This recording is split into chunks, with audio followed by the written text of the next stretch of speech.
안녕하십니까. 평택촌놈 주식TV 봉수선생 이강민입니다. 종목 분석. 자, 오늘은 코스피 은행업종에 있는 우리은행에 대해서 살펴보도록 하겠습니다. 크게는 금융업종에 속한 업종이죠. 은행도. 은행업종은 사실은 좀 종목이 단촐합니다. 뭐 우리은행, 제주은행, 기업은행 이렇게 3개 정도 있는데요. 크게 범주를 넓혀보면 역시 뭐 신한지주라든지 KB금융 뭐 이런 것들이 전부 다 은행주였었는데 이제 그 금융지주사로 전환을 하면서 바뀐 것이죠. 전반적으로는 그런 그 흐름들을 같이 한다 이렇게 보시면 될 것 같고요. 우리은행은 최근에 흐름이 좋았었죠. 아무래도 그 지분 매각 관련 이슈가 불거지면서 계속해서 흐름이 나왔었어요. 그런데 그런 부분이 이제 어느 정도 조금 그 해소가 된 상황이다 그렇게 볼 수가 있겠죠. 지분을 일정 부분 매각을 했지 않습니까? 그리고 나머지 지분에 있어서 나중에 또 매각 이슈가 나오면 또 움직임이 나올 수가 있습니다. 그래서 뭐 실적도 그렇지만 다른 그 은행주들보다 강했던 게 그런 이슈가 있어서 좀 움직임이 더 좋았다 그렇게 보시면 될 것 같고요. 향후의 흐름에 있어서는 역시 지수의 영향을 받을 가능성이 높고요. 또 매각 관련한 이슈가 나왔을 때는 다시 한번 또 움직여 줄 수 있으니까 그런 부분들을 좀 참고하시면서 대응을 하시면 될 것 같습니다. 다만 가격 메리트는 이제 별로 없어요. 그래서 그런 부분들이 좀 아쉬운 부분이니까 너무 큰 기대는 좀 하는 건 금물이다. 뭐 지수의 흐름까지 감안했을 때 그렇다는 겁니다. 자, 조금 더 자세히 살펴보도록 하겠습니다.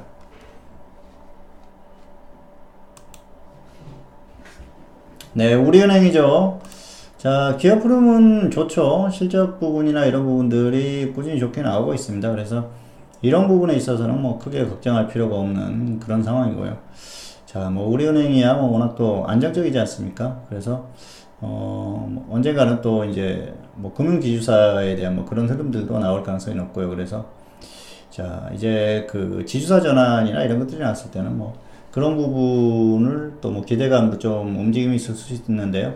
사실 지금은 뭐 크게 기대할 건 없어요. 사실 그 이전의 흐름이 지분 매각 관련한 그 이슈로 좀 움직임이 있었던 그런 흐름이고요. 그렇기 때문에 향후의 흐름에 있어서는 그렇게 뭐 크게 좋을 흐름은 아닙니다. 사실 금융주들이 금리 인상에 대한 그런 기대감, 은행주들이 뭐 그렇게 움직여야 되는데 그렇게 크게 움직임이 없어요. 지금 그런 것들이 반영되기엔 시장의 흐름이 좋지 않다는 것이죠. 그래서 당분간 좀 지수의 흐름을 보면서 접근하면 될 것 같고요. 자, 우리은행을 한번 보실까요? 우리은행은 역시 지금 보면은 뭐 외부인이 매수하고 기관이 매도하는 흐름이죠. 기관의 수급을 좀 더 보실 필요가 있을 것 같아요. 자, 그래서 이 기관들이 매도하는 이 수급 흐름이 좀 어떤 그 지금 현재 흐름을 반영한다 그렇게 보시면 될 것 같고요. 자, 그런 흐름에 따라 주가가 움직임이 나오고 있습니다. 사실 이런 부분은 뭐 지수가 움직이기도 했지만은 매각 기대감이 굉장히 좀 강하게 작용을 했어요. 그래서 이런 강한 흐름이 나왔는데요. 그렇지 않았으면 이렇게 흐름이 나오기 힘들었죠. 그리고 매각 관련한 이슈가 이제 사라지고 나니까 어느 정도 좀 주가의 흐름을 찾아간다. 이렇게 보시면 될 것 같습니다. 그리고 그동안 과도한 상승이 나와서 사실 가격 메리트가 별로 없습니다. 지수는 2018년 1월이 고점이 있지 않습니까? 코스피 지수는. 그런데도 이전에 고점을 찍고 하락했다는 건 역시 이미 흐름이 다 나왔다는 것이죠. 그래서 향후의 흐름도 크게 기대할 건 없는 것 같습니다. 물론 최근에 어떤 흐름을 보면은 자 6월에 지수가 하락할 때 그리고 10월에 지수가 하락할 때도 그렇게 크게 빠지진 않았어요. 다만 지수가 아직까지는 2000선 위에서는 버텨주고 있죠. 그런데 2000선을 이탈하는 흐름이 나온다고 하면은 영향을 받을 수밖에 없습니다. 그리고 일단은 가격 메리트가 없다는 것. 그리고 이 반등이 나왔던 것도 역시 자 2만원 가까이 되는 가격에서 뭐 13,000원 근처까지 하락했지 않습니까? 가격 메리트가 발생해서 단기 반등은 나왔지만 이게 추세적으로 가기에는 좀 어려운 것이죠. 그래서 하락 구간에서 단기 반등이 나오는 정도, 그 정도 흐름을 보인 것 같습니다.